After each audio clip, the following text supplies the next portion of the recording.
그래서 우리 같이 한 목소리로 같이 봉독하시겠습니다. 이 일을 생각할 때에 주의 사자가 현몽하여 이르되 다윗의 자손 요셉아 내 아내 마리아 데려오기를 무서워하지 말라. 그에게 잉태된 자는 성령으로 된 것이라. 아들을 낳으리니 이름을 예수라 하라.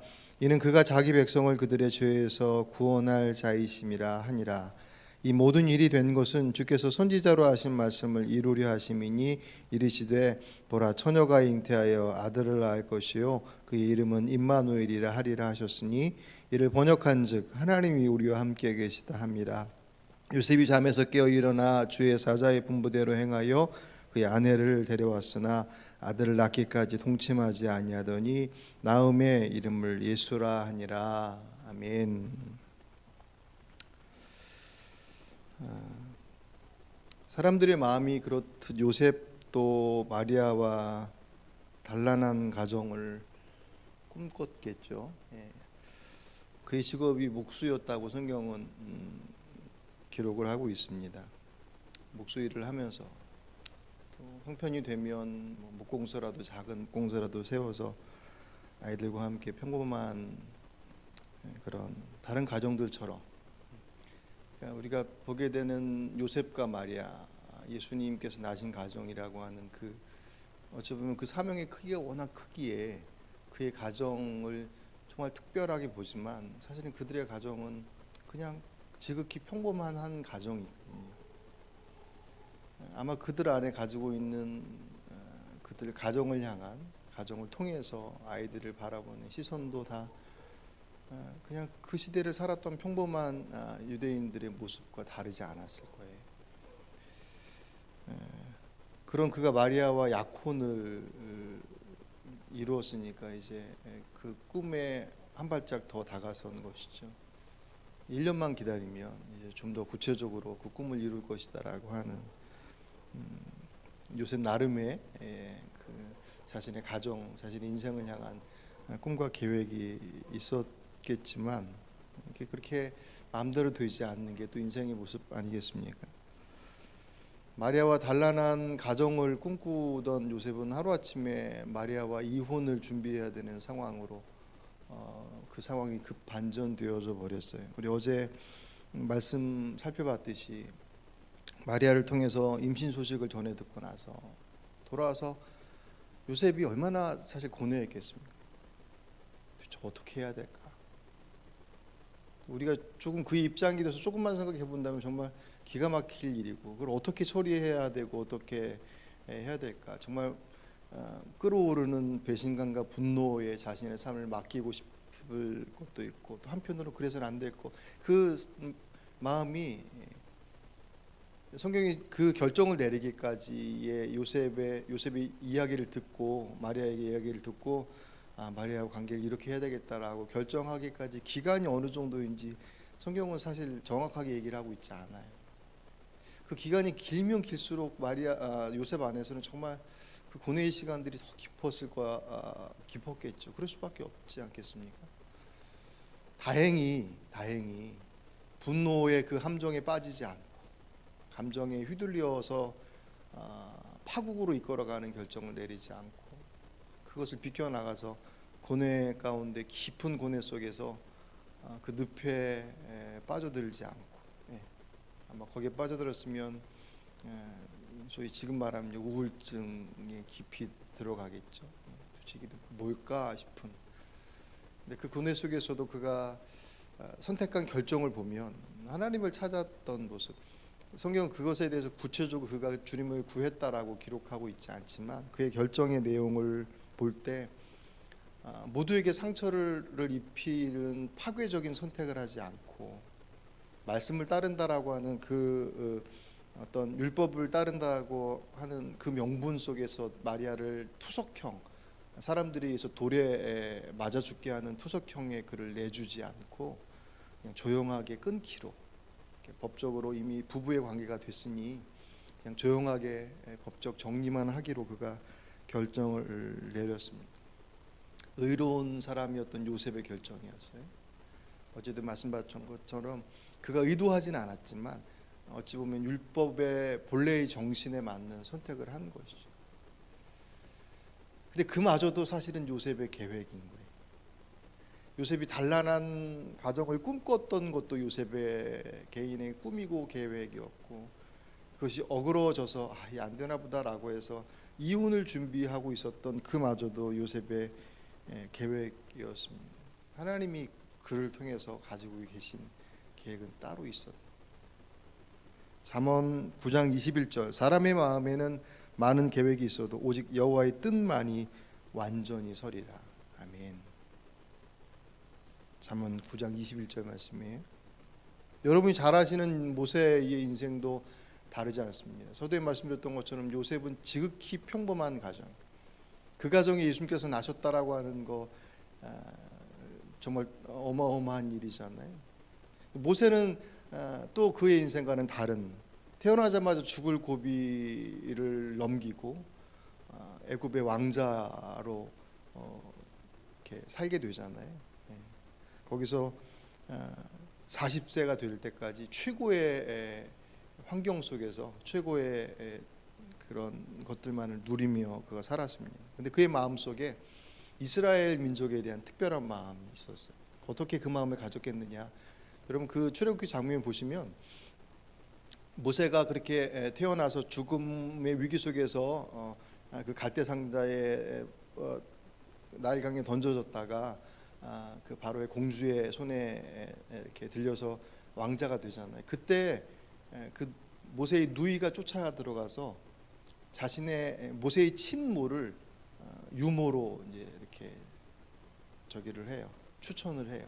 어떻게 그게 가능했는지에 대한 자세한 설명은 되어 있지 않지만, 그러니까 결론적으로 모세는 애굽의 왕자로 자라지만 자신의 친어머니의 손에 의해서 젖될 때까지, 그 젖될 때가 지금 우리 뭐 얘기하면 1살 2살 그 정도를 생각하지만 그렇게 어린 나이를 생각하시면 안 되고, 아마 7, 8살까지는 같이 자랐을 거라고 봐요. 그러니까 그때 아마도 그 모세의 친모가, 어머니가 모세에게 두 가지를 알렸겠죠. 너는 에집트의 왕자가 아니라 이스라엘 사람 하나님의 백성이다. 그리고 하나님께서 우리에게 약속의 땅으로 우리를 불러가신다고 했다. 이 두 가지 것을 그의 마음에 심어준 거죠. 그가 자라면서 그 어머니에게 들은 그 말씀이 그 안에서 뿌리를 내려서 자라기 시작했습니다. 결국 40세가 되었을 때 드디어 모세가 자기의 모든 것을 포기하고 민족을 구출하기로 그가 마음 먹잖아요. 그래서 그 시기를 보다가 애굽 군사가 자기 동족을 괴롭히는 걸 보고 이때다 싶어서 그 군사를 죽이고 나서 거사를 치르려고 진행을 하지만 산산이 조각나 버리죠. 그는 그러면 될 줄 알았는데 자신의 모든 것을 다 거기에 올인하면 하나님께서 그 길을 열어주실 줄 알았는데 그는 순식간에 왕자의 신분에서 살인자가 되고 도망자가 돼서 저 미디안의 남모르는 곳에서 목동으로 80세까지 살게 됩니다. 동족을 향한 모세의 마음에 뭐 다른 생각이 있어서도 아니고 하나님께서 모세의 마음을 몰랐어도 아니죠. 그런데 모세 자신을 향한 하나님의 계획을 모세는 잘 몰랐죠. 잘 모르죠. 어떻게 알겠습니까? 여러분을 향한 하나님의 계획이 무엇인지 이곳에 나실 때부터 아셨습니까? 모르죠. 요셉의 가정에 하나님께서 예수님을 보내실 때의 모습, 요셉이 가지고 있었던 자신의 삶에 대한 꿈과 계획의 모습들, 그 뒤에 하나님께서 무엇을 계획하고 계신지에 대한 것들을 그분께 묻지 않고서는 알 길이 없죠. 아무도 알 수 없습니다. 알려고 하지 않는 한은 그 내용을 날 때부터 알 수 있는 사람은 특별하게 무슨 사사기에 등장하는 삼손처럼 태어나기 전서부터 나시린으로 구별시켜서 그렇게 그런 특별한 경우를 제외하고는 태어난 이후의 삶의 여정들 속에서 그 길들을 찾아가는 것이죠. 사람이 마음으로 자기의 길을 계획할지라도 그의 걸음을 인도하시는 이는 여호와시니라. 아멘. 잠언 16장 9절. 요셉이 마리아와 이혼하기로 마음을 딱 먹고 계획하고 나서 언제 할까 그렇게 생각했을 그 나름의 계획이 또 틀어지는데, 오늘 본문은 꿈에 주의 사자가 나타나서 마리아 데려오는 것을 무서워하지 말라고 얘기해요. 왜 무서워하지 말라고 그러셨을까요? 그렇게 그 문제가 있는 여인을 데려와서 아내로 삼는 것, 사람들이 뭐라고 할까봐. 지금 이 상황은 사람들이 전혀 모르는 상황이에요. 그가 무서워했던 것은 율법을 어기는 것이었어요.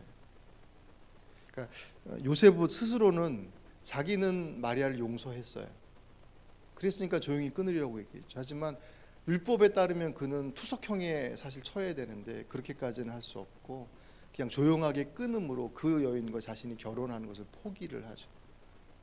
그러니까 요셉의 마음속에서는 자신의 개인적으로 용서했지만 율법을 어기는 것이 되니까, 그를 데려오면 율법을 어기는 것이 됐으니까 어쩌면 그의 마음속에 그런 생각도 해봤을지도 모르겠지만 어쨌든 정리를 하는 것이 조용히 끊는 것이었는데, 데리고 와라, 무서워하지 말고 그러면서 설명하기를 뭐라고 그러세요? 그 마리아가 설명한 대로 성령으로 잉태한 것이다. 그리고 그 아이는 그들이 그토록 기다려왔던 메시아다. 그 말씀을 듣죠. 요셉에게 있어서는 그저 그냥 평범한 가정에, 그도 그곳에 태어나서 그렇게 자라서 평범하게 행복한 가정을 꿈꾸었던 사람이었지만, 하나님께서는 그 평범한 가정 속에서, 그러니까 요셉 주목할 게 요셉이 살던 자리들과 전혀 상관없는 그 어떤 곳에 그를 내던져 놓고 그의 길을 하나님의 뜻이다라고 하지 않으시더란 말이에요. 모세도 사실 마찬가지죠. 그가 태어난 곳, 그가 자란 곳이 그의 선택이 아니었고, 요셉도 마찬가지로 요셉이 태어나 자란 그곳에서 만난 그 삶의 터전 속에서 하나님이 계획하십니다. 그러니까 주님의 계획하심은 우리가 생각하는 것처럼 막 느닷없이 뭐 은혜 받았다고 저기 아프리카 선교사로 보내고 막 그런 그래서 무서워서 은혜 못 받. 예전에 그런 말 하신 분도 있었어요. 우리 교회 말고요. 은혜 받으면 어디 선교사로 보내버릴까봐 무서워서 못 받겠다고 우스갯소리 하는 분도 계셨었는데, 주님의 인도하심 우리들의 삶의 터전들 속에서 진행되고 있더라는 거예요. 그것을 알고 그분 앞에 가느냐, 아니면 그것을 모르고 내 삶의 자락 속에서 그냥 나의 생각과 나의 계획들을 찾아 살아가느냐라고 하는, 그것은 그 인생이 같은 공간 속에서 전혀 다른 삶을 살게 되는, 오늘 요셉도 모세도 그랬죠. 아까 모세의 모습을 잠깐 봤지만 애굽의 왕기에서 하루아침에 살인자와 도망자가 돼서 목동이 돼 80세까지 살았습니다. 그는 자신의 인생에 자신의 계획과 하나님의 계획이 충돌한 거잖아요. 모세 개인의 계획은 자신의 민족을 구원해내는 것이었는데, 하나님의 계획은 이스라엘이 아닌 인류를 구원하는 목적으로 그를 부르셨다는 거예요. 근데 이렇게 말할 수도 있어요. 결국은 모세가 데리고 나오잖아요, 다 80세가 돼서. 근데 여러분, 똑같지가 않아요. 결국은 데려오는데 엎어치나 몇이나 똑같지 않느냐가 아니라 분명히 달라요. 왜냐하면 40세 때 왕자의 신분으로서 그가 거사를 치렀을 때는 그건 모세의 계획이에요. 그리고 그것은 모세의 실력과 모세의 열정과 모세만의 것으로. 근데 그것은 단 하루 만에 꺾어져 버렸습니다. 그죠? 똑같은 이스라엘의 구원이라고 하는 목적들이 겉으로 볼 땐 비슷해 보이지만 그것은 철저히 모세 개인의 능력이었습니다. 근데 하나님의 계획하심은 80세가 된 목동 모세를 통하여서 이스라엘을 통한 인류의 구원의 역사를 이루내셔. 그것은 하나님의 계획이었고 하나님의 능력이었습니다. 전혀 다른, 똑같은 사건이 전혀 다르게 사실은 진행이 되죠. 요셉이나 모세가 그들이 세운 계획과 상관없이 그 어마어마한 하나님의 계획이 어떻게 실현되었느냐, 오늘 본문의 24절 25절에 요셉이 꿈으로 전해주시는 말씀을 듣잖아요. 그러니까 하나님의 말씀을 들어야 돼. 그럴 수밖에 없죠. 그분의 계획하심이, 그분의 주권, 주인 되심을 고백하고 그분이 내 삶의 주인 되심을 고백하고 있으니 내 삶에 대한 계획은 그분에게서 묻는 것이 제일 중요하겠죠. 그죠? 여러분들의 자녀들의 삶 또한 마찬가지예요. 여러분 개인의 삶도 마찬가지. 이제서 무슨 삶의 계획? 아니요, 부르실 때까지 이 땅에 맡겨주신 몫이 분명히 있으니까 그분 앞에 묻는 것은 그것은 선택의 문제일 수 없죠. 내가 처한 상황이 어떤 상황이 됐든지. 그러니까 요셉을 생각하면 기가 막힌 상황이잖아요. 단란한 가정을 꿈꿨던 그가 이혼을 준비해야 되는 상황으로 치닫고 있었던 그 자리. 이스라엘 민족의 구원을 꿈꾸던 그가 하루아침에 살인자와 도망자가 돼서 저기 미디안 가서 목동으로 살아야 했던 40년의 시간들. 어떻게 보면 그 개인의 모습들 속에서는 대단히 정말 기가 막힌 일들이 아닐 수 없죠. 그 일들을 풀어가는 데 있어서의 가장 중요한 것은 그분의 말씀에 그들이 섰다라는 거죠. 그죠? 모세도 그렇고 80세 된 모세 앞에 주님께서 말씀하시잖아요. 요셉에게도 주께서 꿈으로 말씀하시죠. 오늘 본문 24절, 요셉이 잠에서 깨어 일어나 주의 사자의 분부대로 행하여 그의 아내를 데려왔으나 아들을 낳기까지 동침하지 아니하더니 나음의 이름을 예수라 하니라. 아멘. 요셉은 꿈으로 그 말씀을 듣고 나서 듣자마자 깨어나서 그 아내를 데리고 와요. 그리고 나서 아이를 낳기까지 동침하지 않아요. 이것은 무슨 의미를 갖습니까? 그걸 의미를 따지기 전에 어떻게 그렇게 단번에 그럴 수 있어요? 꿈 한 번 꿨다고 너무나 강력하기 때문에. 대놓고 천사가 나타나서 얘기해도 못 믿겠다고 버티다가 아기 날 때까지 말하지 못했던 사가랴도 있는데, 꿈을 통해서 말씀하신 것이었기 때문에 영험하게. 그렇지 않죠. 무엇을 얘기하냐면 그만큼 하나님께서 요셉에게 말씀하신 것을 요셉이 캐치할 만큼의 그 민감성이 있는 거예요. 그분의 말씀 앞에. 이게 어디서 생겼겠느냐? 결국은 요셉이 아내 될 마리아를 어떻게 해야 되나라고 하는 그 고민했던, 어제 말씀받던 그 고민의 자락 속에서 그냥 고민의 늪에 빠지지 않고 하나님 어떻게 해야 됩니까? 라고 하는 그분의 뜻 앞에 분명히 물었을 거라는 것을 여기서도 확인할 수 있습니다. 만약 자기의 고민만에 빠졌다고 한다면 들리는 게 주의 음성인지 무슨 일인지 분별할 수 없어요. 그분 앞에 주목하고 있는 이가 그분의 말씀을 들을 수가 있습니다. 그러니까 그 고민의 자리가 헛된 자리가 아니에요.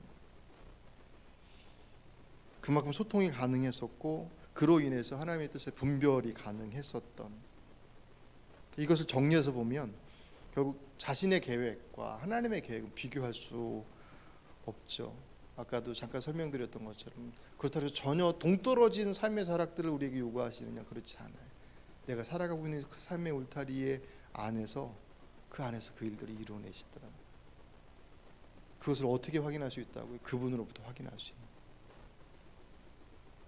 그러니까 우리는 요셉도 사실은 결혼이라고 하는 아주 중요한 결정의 자리, 그것을 꿈꾸다가 거기서 틀어지면서 그분의 뜻을 구하는 계기가 됐잖아요. 그런 것처럼 모세도 자신의 계획대로 하다가 그것이 계속 계획이 틀어짐을 통해서 이게 뭐지라고 하는 그 장벽 앞에 하나님의 인도하심을 받게 되는, 종종 우리 사실 그런 장애물 앞에서 사실은 우리가 그분의 뜻을 구하면서 그 계획하심 앞에 들어가는 경우들이 사실 많이 있죠. 왜냐하면 그분이 감춰두시기 때문이 아니라 묻지 않기 때문에. 우린 잘 안 물어요. 세상이 인정하는 이 길로 가면 돼라고 생각하는 거기에 하나님께서 도와주실 거야라고 하는 우리들의 어찌 보면 일방적인 믿음. 성경은 그것을 믿음이라고 표현하지 않아요. 믿음은 그분께서 우리에게 이루신 것들, 성경을 통해 약속하셔서 이미 이루어 주셔서 내가 너와 함께 하겠다라고 하시는 성경 그 수많은 약속의 말씀들, 이미 이루셨고 지금도 이루어 주시고 이루실 것들에 대한 것을 내가 받아들이는 거예요.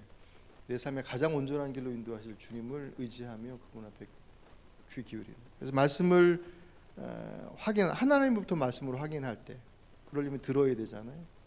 그렇죠? 들으려면 귀 기울여야 되죠. 귀 기울이지 않으면 말씀해도 모르고. 제가 이 말씀 드릴 때 종종 그 사무엘 선지자 얘기 들잖아요. 어린 사무엘이 잠자는데 하나님께서 사무엘아 사무엘아 부르셨을 때 사무엘이 벌떡 일어나서 엘리 제사장에게 찾아가서 부르셨습니까? 라고 묻잖아요. 그렇게 3번 하잖아요. 엘리 제사장이 야, 한 번만 더 부르면 내가 부른 게 아니라 하나님께서 부르시는 거다. 저는 그 장면이 늘 생각이 나요. 왜냐하면 사무엘이 어렵기 때문에. 아니요, 그렇지 않아요. 사무엘은 하나님께서 자기를 부를 거라고는 상상도 못했어요. 그러니 부르는 게 하나님일 거라고는 생각도 못하고 엘리 제사장일 거라고 생각을 해서 그에게 갔던 거예요. 우리도 똑같아요. 만약 그분께서 내게 말씀하실 것에 대해서 기대하지 않는다면 내게 어떤 사인을 주셔도 그것이 하나님의 것으로 받지를 못해요. 숨겨두셔서가 절대로 아니에요. 왜 하나님께서 우리 인생의 길들을 숨겨두시겠습니까? 숨겨두지 않으셔요. 우리가 그 길을 구하지 않기 때문에. 하나님 어떻게 해야 합니까? 라고 하는 그 물음 앞에 나의 길을 정해놓고 하나님 그 길을 열어갈 수 있는 거를 인도해 주셔라고 하는 내 나름의 계획들을 만들어 놓고 그 계획에 하나님 동의를 요구하니까 자꾸 그 길이 안 보이는 거죠. 그것부터 내려놔야 되겠죠. 근데 그 길이 내가 생각하는 것과는 비교할 수 없는, 모두가 다 요셉같이, 모두가 다 모세와 같이 그렇게 큰 그렇지는 않겠지만 그건 크냐 적으냐가 중요하지 않죠. 왜냐하면 하나님께서 우리에게 각자에게 맡겨주신 것이니 그것이 가장 소중한 것이니까. 예. 귀 기울이지 않으면 말씀에도 듣지 못합니다. 들리면 다냐? 아니요. 들리면 받아들여야죠. 하나님의 말씀. 요셉이 그랬던 것처럼 꿈에서 천사가 나타나서 주의 사자가 나타나서 말씀하신 그것이 주의 말씀인 것을 알고 그것을 받아들였어요. 그죠? 그리고 그가 행동합니다. 받아들이지 않으면 행동할 수 없으니까 믿음으로. 여기서 사실 더 주목하게 되는 게 그거예요. 결국은 듣고 그것을 하나님께 주신 것을 내가 받아들이고 난 다음에 그 다음에 내가 순종하며 그 길을 따라가는 나의 실천의 자리, 순종의 자리가 반드시 쫓아와야 돼. 결국은 하나님의 계획은 그 길을 제시하시지만 그 제시한 길을 선택하는 것은 내 몫이에요. 이게 옳은 길이야 라고 말씀하시지만 그 옳은 길을 갈 수밖에 없게끔 우리 눈과 귀를 막으시고 로봇처럼 그 길로 갈 수밖에 없는 길로 몰아가시느냐 할 때 몰아가신다고 해서 다 그 길로 가지 않아요. 정말 그렇습니다. 사람의 고집이 얼마나 센데 예수님도 못 꺾으셨는데 누가 꺾겠습니까?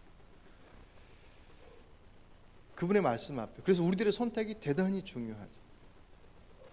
모세가 그랬던 것처럼 오늘 요셉이 그랬던 것처럼 순종하지 않고 다른 길을 선택하는 것을 주님께서 우리 안에 허락하셔요. 우리 생각에는 그렇게 하지 말고 그냥 그 선택할 수 없게끔 아예 그 길을 막아버리시던가 거기 눈도 못 가게 그냥 가려버리시던가 그러면 더 좋을 것 같은데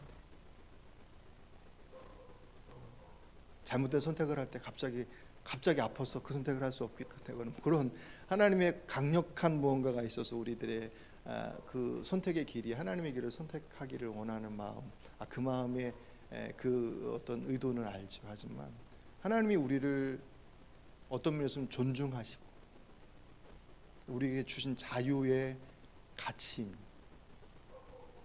그죠? 내가 선택할 수 있어요. 가룟 유다의 선택을 주께서 그 길이 아니야라고 말씀하시지만 그 길을 주님께서 막지 않으셔요. 왜 그가 배신하는 것이 그래야지만 주님께 십자가에 못 박이시기 때문에 그렇지 않아요. 오늘 이 요셉의 모습을 보면서 그의 계획과 그의 꿈과 그것이 어긋나고 하는 꿈꿨다가 좌절했다가 거기에 대해 다시금 꿈꾸고 하는 그 모습들이 반복되어지는 여정. 어찌 보면 그 크기가 예수님의 나심이라고 하는 정말 어마어마한 일이기 때문에 더 특별해 보이지만 사실은 우리들의 여정도 다르지 않습니다. 그렇다고 한다면 적용하는 것도 같이 적용할 수 있겠죠. 정말 중요한 것은 저와 여러분 각자의 삶에 하나님의 계획하심이 분명히 있다라고 하는 믿으시기를 바랍니다. 예, 그것을 믿으신다면 거기서 귀 기울이셔야 되죠. 우리 교회를 향한 하나님의 계획하심이 있겠죠. 분명히 있죠. 하나님 그리스도께서 머리 되신 교회라고 말씀하시는데, 그러면 그 계획하심에 귀 기울이는, 왜 기도해야 하느냐? 귀 기울여야죠. 그래야지 그분이 말씀하시는 거를 듣죠. 우리끼리 숙덕숙덕해서 이렇게 하는 게 나아라고 하는 우리만의 결론을 내리는 것은 또 다른 주의 뜻과는 다른 선택들을 할 수 있으니까. 여러분들의 자녀들의 삶의 모습들을 어떻게 이끌어갈 것이냐라고 하는 것 또한 마찬가지입니다. 보내신 분이 그분이시니 그분 앞에 묻는 법을 가르쳐야 하고, 그것을 알기까지 같이 물어가는 것이 부모의 몫이겠죠. 그죠? 어느 부모가 그 자식 잘 되라고 기도하지 않는, 그렇게 소망하지 않는 부모가 어디 있겠습니까? 다 잘 되라고 하죠. 다 잘 되지 않죠. 물론 잘 됨의 기준이 다 다르겠지만 보내신 그분은 이렇게 물어야죠. 그것이 정말 중요한 것인지를 가르쳐줘야 하고, 그것을 물어가는 것이 무엇인지를 보여줘야만 합니다. 그럴 때 주님의 계획하심은 우리가 요셉이 상상이나 했겠습니까? 이혼을 걱정하던 그에게 그를 통하여서 난 그 아이가 그토록 기다려왔던 메시아, 그들이 상상했던 메시아와는 사실 비교할 수 없을 만큼의 어마어마한 메시아가 그의 그 평범한 가정을 통해서 그 일들이 이루어내셨어요. 오늘 우리들 안에서도 주의 일들은 반드시 이루어집니다. 그것에 귀 기울이십시오. 그분 앞에 물으시고 귀 기울이시고, 그분께서 인도하시는 그 길이라 여겨지면 그것 앞에 순종하십시오. 그럴 때 내가 계획한 나의 그 작은 지식과 경험과 나의 계산과 그것으로 만들어 놓은 꿈꾸고 있는 그것과는 비교할 수 없는, 정말 가장 온전한 길로 인도하실 주님을 경험하는 저 여러분, 이 자리에 함께하는 모든 여러분이 되시길 주의 이름으로 축복합니다. 기도하겠습니다.